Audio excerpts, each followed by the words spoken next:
Area and volume लेकर आ रहे हैं क्लास 10 के लिए। और जैसा कि आप सभी को वीडियो अच्छा लगे तो लोगों को लाइक सब्सक्राइब शेयर जरूर करें, ज़्यादा से ज़्यादा जो है वो देखें और समझें चीज़ों को। और मैं आज सरफेस एरिया एंड वॉल्यूम वाले चैप्टर, जो कि काफ़ी इंपॉर्टेंट पार्ट है क्लास 10th के व्यूज, और ये ऑलमोस्ट 10 to 12 मार्क्स जो है वो पेपर में कैरी करता है। तो अच्छे से समझना है, पहले फार्मूला हमें समझना है और फिर इसके कुछ इंपॉर्टेंट क्वेश्चंस भी मैं आपको कराऊंगा आगे के 1-2 क्लासेस में। तो आते सीधा सीधा बिना देर के आते हैं फार्मूला के ऊपर, और आज फार्मूला डिस्कशन करते हैं। जितनी जल्दी हो सिर्फ फार्मूला डिस्कशन करते हैं। तो देखिए, शुरुआत करते हैं कुछ पहले की चीजों से। जैसे हमारा सर्कल है, तो सर्कल से आपकी शुरुआत करते हैं। तो सर्कल हमें पता है, सर्कल ठीक है, सेंटर से दूरी को रेडियस कहते हैं, और ये रेडियस को सेंटर से पास मतलब डबल कर दिया जाए तो क्या होता है, डायमीटर जो सेंटर से पास करते हैं। तो आपको पता होना चाहिए डायमीटर का वैल्यू फार्मूला क्या होता है, 2 × r।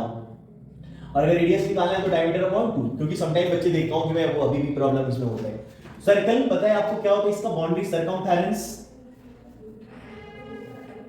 सरकमफेरेंस 2 पाई r, area pi r square. देखिए, एक एक पार्ट को आप प्रॉपर पढ़ेंगे तो समझ में आ जाएगा। ये हो गया हमारा, क्लियर है। सर्कल से रिलेटेड इससे कुछ नहीं आया।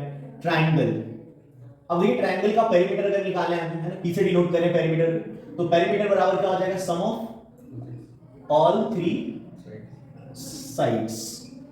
ठीक है, नॉर्मली इक्विलेटरल ट्रायंगल रह गया तो 3 × साइड कर सकते हैं। ठीक है, तो नॉर्मली तो सारे साइड्स को ऐड कर देंगे। एरिया देखिए अलग अलग इसमें आ जाएगा। एरिया को ऐसे डिनोट करें तो पहला एक कंडीशन है कि अगर आपको एल्टीट्यूड दिया हुआ है, तो जहां ये एल्टीट्यूड दिया हुआ है तो ये क्या हो जाएगा आपका बेस, तो half into base into height.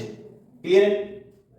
और एरिया आप ये भी लिख सकते हैं, आप ये भी फॉर्मूला होता है, अगर इक्विलेटरल ट्रायंगल है, तीनों साइड अगर बराबर है, तब ट्रायंगल का एरिया क्या होता है, √3/4 इंटू साइड का स्क्वायर। और क्या होता है एरिया, हीरोन्स फार्मूला का यूज करते हैं जब वो स्केलिंग ट्रायंगल होता है, तो उस कंडीशन में आपको एरिया निकालने का फार्मूला होता है S × S - A, S - B और S - C। कई सारे जगह हमें इसका जरूरत पड़ जाता है, तो हमें याद रखना जरूरी। तो ट्रायंगल का एरिया होगा। ट्रायंगल के बाद अगर आप आते हैं तो क्वाड्रिलेटरल में आपको 4 तरह के क्वाड्रिलेटरल है, जहां से मैं पैरेललोग्राम से शुरू करता हूं। देखिए, पैरेललोग्राम आपका ये, पैरेललोग्राम में एक आपका क्या है, एल्टीट्यूड होता है और एक बेस होता है। तो इसका पेरीमीटर तो इजी है, चारों सारे साइड्स को ऐड कर लेंगे तो पेरीमीटर तो बिल्कुल आसान होता है। तो आपको सीधा सीधा एरिया पे लेके आते हैं, बेस इंटू हाइट, सिंपल है। आपको लेके आते हैं रोम्बस के ऊपर। रोम्बस ऑल साइड क्या होता है, इक्वल होता है, पेरीमीटर निकल जाएगा, चारों साइड को ऐड कर लेंगे स्क्वायर के जैसा। एरिया दो तरह से निकाल सकते हैं, तो जैसे अभी आपने इसका निकाला b × h, क्योंकि ये भी एक तरह का क्या पैरेललोग्राम है। और दूसरा इसका एरिया आप निकाल सकते हैं half into d1 into d2, दोनों डायगोनल के प्रोडक्ट का हाफ होता है। इसका प्रूफ भी हमारे पास है, किसी समय अगर टाइम मिला तो मैं प्रूफ भी करा दूंगा इसका, फॉर्मूला याद रखिए। उसके बाद आपको लेकर आते हैं स्क्वायर के ऊपर। पता है स्क्वायर क्या होता है, ऑल साइड इक्वल, इसमें 90 बनते हैं। तो कंडीशन हो ये इसका परपेंडिकुलर हो जाएगा और ये जो है वो बेस हो गया, जैसे इसमें यूज करते हैं वही चीज। तो इसी चीज को हम यहाँ पे क्या लिखते हैं, पेरीमीटर आपको पता ही होगा, एरिया क्या हो जाएगा, साइड इंटू साइड। ठीक है, उसके बाद रेक्टेंगल पता है, इसका भी एरिया पेरीमीटर तो पता ही होगा, है ना, पेरीमीटर जरूर इसका यूज कर लीजिए, इसका पेरीमीटर। और देखिए, जो मेंसुरेशन है, जो surface area and volume chapter है, इसमें कोई कॉन्सेप्ट नहीं है, बस फार्मूला ही आपका कॉन्सेप्ट है। अगर फार्मूला आपको अच्छे से आता है, फार्मूला को अच्छे से इंप्लीमेंट आप करना जानते हैं, तो चीजें आसानी से हो जाएगा, इसमें कुछ ज्यादा टफ नहीं है। तो आप देखिए एरिया दूसरा, इसका एरिया क्या हो जाएगा, L × B। ये हो गया आपका लेंथ, ये हो गया ब्रेथ, यही है इसका हाइट बन जाता है, इसलिए इसी फार्मूले पे बेस्ड है। तो ये हमारा एक आपका ट्रापेजियम हो गया। तो ट्रापेजियम में आपका इस तरह से जो पैरेलल साइड होता है, इसमें भी एल्टीट्यूड होता है, तो इसका जो एरिया होता है वो होता है हाफ। अगर ये दो पैरेलल साइड से, ए और बी मान लेते हैं, दो पैरेलल साइड, तो सम ऑफ पैरेलल साइड्स और इनटू में हाइट, ये दोनों पैरेलल साइड का सम और हाइट से मल्टीप्लाई कर देते हैं। तो ये हमारा मोस्टली जो हमारा क्या है, 2D जो फिगर होता है, 2 डायमेंशनल फिगर, तो उसका एरिया और पेरीमीटर से रिलेटेड जो हमारा क्या ये पार्ट था। अब हम आते हैं सीधा सीधा 3D फिगर के ऊपर। तो 3 डायमेंशनल फिगर जो होता है, जिसमें आपका क्यूबॉइड से स्टार्ट होता है, घनाभ, है ना, हिंदी में इसको क्या कहते हैं, घनाभ। तो ये यहां से शुरू हो रहा है, ये आपका घनाभ है। और इसमें क्या है, ये आपका एक डायमेंशन इसका हो गया L, ये हो गया B और एक H। अब देखिए, कभी मिस मत कीजिएगा, कभी-कभी क्या है पेपर में लिखा होता है डायमेंशन, तो डायमेंशन में आपको ऐसे L × B × H दिया, मतलब कभी-कभी पेपर में क्वेश्चन में रहता है 2 × 3 × 5 लिखा होगा, इस तरह से डायमेंशन लिख दिया है। तो कंफ्यूज करने की जरूरत नहीं, लेंथ ब्रेथ और हाइट दिया हुआ होता है, तो समझ जाना है आपको इस तरह से। तो लेंथ ब्रेथ और हाइट दिया हुआ है, तो इससे जो है वो क्या है, लैटरल सरफेस एरिया, ठीक है। तो यहां से लेटरल सरफेस एरिया हम क्या निकाल सकते हैं, लेटरल का मतलब होता है सिर्फ 4 दीवार, ठीक है। कोई भी क्यूबाइडल जो होता है, क्यूबाइड जो है, अब आपको क्यूबाइड हम यहाँ पे दिखा सकते हैं, कोई चीज अगर हमारे पास बुक हो, चलिए मेरे पास एक कॉपी मिल गई है, तो ये देखिए क्यूबाइड शेप का है, देखिए एक फेस, दो, अब देखिए ये फेस और ये फेस, ये फेस और ये फेस दोनों जो वो क्या होगा, इक्वल होगा, एक जैसा, ये वाला फेस और इसके ये वाला फेस, इधर वाला, ये क्या है, एक जैसा होगा, और टॉप और बॉटम क्या है, तो टोटल 6 फेसेस। तो आपको अगर देखिए, अगर आपको टॉप और बॉटम छोड़ देंगे, तो आपको अगर इसका एरिया निकालना है, इस वाले पार्ट, तो ये हमारा, ये देखिए हमारा क्या है, ये वाला लेंथ मान लेना है यहाँ से, ये हमारा क्या हो जाएगा यहाँ से, ये ब्रेथ हो जाएगा, और ये हो गया हाइट। तो अगर इसका एरिया निकालना है हमें, तो क्या हो जाएगा, बी, और ये हो गया एच, ठीक है।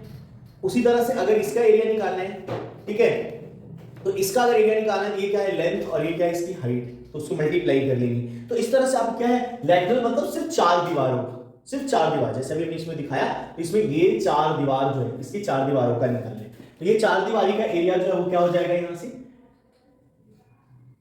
दो आमने सामने वाला क्या होता है, आइडेंटिकल होते हैं, तो आमने सामने वाला आइडेंटिकल है। जैसे मान लो कि ये 4 दीवार ऊपर वाले को छोड़ देते हैं, नीचे वाले को छोड़ देते हो, तो आप ये वाला फेस ले रहे हो, ये वाला, तो ये ले रहे हो, तो इसमें क्या है, एल और एच एरिया निकलेगा, और ये सामने वाला भी सेम होगा, तो ये क्या हो गया, 2 इंटू एल एच, और प्लस, अब ये वाला अगर ले रहे हो, तो ये वाले क्या हो गया, एच, और ये क्या है, बी, इसका एरिया कितना हो जाएगा, 2 इंटू बी एच, क्योंकि ये और ये वाला दोनों आइडेंटिकल। अब इसके 2 और एच को कॉमन कर ले, तो क्या बन गया, एल प्लस बी, ये हो गया lateral surface area. Total surface area निकालना है, तो सबको ऐड कर दे, दो आइडेंटिकल होते, तो 2 into L B plus 2 into B H, और प्लस 2 इंटू एल एच। अगर सबसे 2 कॉमन कर दे, तो L B plus B H plus H L, ये आ गया टोटल सरफेस एरिया। और अगर इसका हम वॉल्यूम निकालते हैं, तो L into B into H, ये हमारा क्या हो गया, वॉल्यूम हो गया। उसी तरह से आप क्यूब को कर सकते हैं सेम तरीके, क्यूब जो है वो क्या है, सेम टाइप का होता है, बस फर्क ये है इसके सारे फेसेस जो है वो क्या होते हैं, आइडेंटिकल होते हैं। तो सभी जगह पे यहाँ पे पुट करेंगे, तो सीधा सीधा क्या हो जाएगा, इसका लैटरल सरफेस एरिया हो जाएगा 4 इंटू ए का स्क्वायर, ए हमने साइड मान रखा है, और टोटल सरफेस एरिया मतलब 6 फेसेस होते हैं, तो 6 इंटू ए स्क्वायर, और वॉल्यूम, तो वॉल्यूम इसका हो जाएगा ए का क्यूब, ए इंटू ए इंटू ए 3 टाइम्स। अब आपको हम दिखाते हैं सिलेंडर, तो ये हमारा सिलेंडर है, सिलेंडर में रेडियस और ये हाइट हो गया, और यहाँ से यहाँ क्या है, सर्कुलर पार्ट, देखिए नीचे क्या है, सर्कल है, ऊपर भी क्या है, सर्कुलर पार्ट है, और ये साइड से जैसे ये मार्कर हम लोग यूज कर रहे हैं, ये मार्कर क्या है, सिलेंडर है, ऊपर एक सर्कल सॉरी, तो नीचे एक सर्कल, और ये क्या है, कर्व सरफेस एरिया। तो इसका कर्व सरफेस एरिया होता है जिसे हम सीएसए कहते हैं, और ये होता है हमारा 2 पाई आर एच। और अगर आपको टोटल सरफेस एरिया निकालना है, देखिए टोटल सरफेस एरिया, तो 2 पाई आर एच, और प्लस में ऊपर एक सर्कल और नीचे भी एक सर्कल, तो सर्कल का एरिया अभी हमने पढ़ाया था pi r square plus pi r square. अब इसको ऐड करेंगे तो क्या हो जाएगा, 2 पाई आर एच और प्लस 2 पाई आर स्क्वायर, दोनों से 2 पाई आर अगर कॉमन कर लिए हम लोग, तो यहां से बच गया एच प्लस आर, तो ये आपका टोटल सरफेस एरिया का फार्मूला बन जाता है। और उसके बाद इसका क्या निकाल सकते हैं, वॉल्यूम। इसका वॉल्यूम क्या हो जाएगा, वॉल्यूम होता है पाई आर स्क्वायर एच, तो ये आ गया इसका वॉल्यूम। अब उसके बाद हम लोग आते हैं कोन, देखिए ये है आपका कोन, ठीक है, इसी तरह से होता है। अब आप इसमें गौर करेंगे तो नीचे कैसा है, सर्कुलर पार्ट है, और ये इसका हाइट हो जाता है, और एक हाइट और इसमें आता है, ये स्लांट हाइट, एल से डिनोट करते हैं, इसको एच से डिनोट करते हैं, यहां से यहाँ क्या हो गया, फिर से ये रेडियस हो गया। तो इसमें क्या है, एल निकालना होता है, तो एल का फार्मूला होता है एच का स्क्वायर प्लस आर का स्क्वायर का अंडर रूट, पाइथागोरस वाले जो हम लोग यूज करते हैं, तो सेम इससे आ जाएगा यहां से।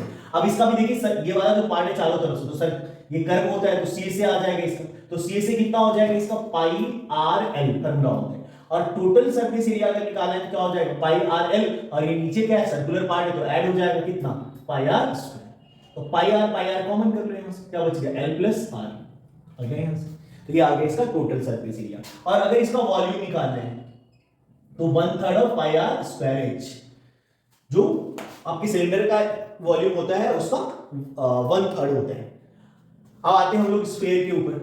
अब देखिए ये स्फीयर है, तो स्फीयर में टोटल सरफेस कह लो, पूरा एक ही फुटबॉल को आप देखो, तो टोटल कह लो, कर्व कर लो, एक ही बात है, तो उसको सीएसए हम कह लें या उसको हम टीएसए कह लें, बात एक ही, और ये होता है 4 पाई आर स्क्वायर, ठीक है। और बाकी इसमें वॉल्यूम, तो वॉल्यूम इसका होता है 4/3 पाई आर का क्यूब। अब आते हैं हम लोग अर्ध गोला, मतलब हेमीस्फीयर, ये है हमारा हेमीस्फीयर, रेडियस, और यहां भी रेडियस, तो इसमें देखिए दो पार्ट बन जाते हैं, एक तो ऊपर क्या है प्लेन हो गया और नीचे इधर वाला क्या है, आप बॉल को कट करते हो ऊपर से तो ऊपर प्लेन गोल दिखेगा और साइड से ये कर्व दिखेगा, तो इसका सीए से निकलता है। तो सीए से क्या हो जाएगा, हाफ जो भी हमने यहाँ पे लिखा है 2 पाई आर स्क्वायर, और अगर टीए से निकालेंगे आप तो क्या हो जाएगा 2 पाई आर है और ऊपर क्या हो गया पाई आर स्क्वायर, ऊपर सर्कल बन रहा है तो सर्कल क्या हो जाएगा पाई आर स्क्वायर, तो ऐड कर देंगे तो 2 और 1 3, तो 3 पाई आर स्क्वायर, और वॉल्यूम तो वॉल्यूम हो जाएगा इसका आधा मतलब 2/3 पाई आर का क्यूब, तो ये हो गया हमारा। तो ये सारे फार्मूला है और इसी के कॉन्सेप्ट पे अगर हम क्वेश्चन करेंगे तो नेक्स्ट क्लास में हम क्वेश्चन लेकर आएंगे और प्रैक्टिस करते हैं 2 क्लास, और आगे के 2 क्लासेस में हम important question surface area and volume की जो प्रैक्टिस करेंगे जितना मैक्सिमम क्वेश्चन हो सकेगा। तो तब तक के लिए आप लोग फार्मूला याद कीजिए और जिन्हें नहीं है तो वो सब्सक्राइब कीजिए, मैंने उसको डिस्क्राइब किया है, तो तब तक के लिए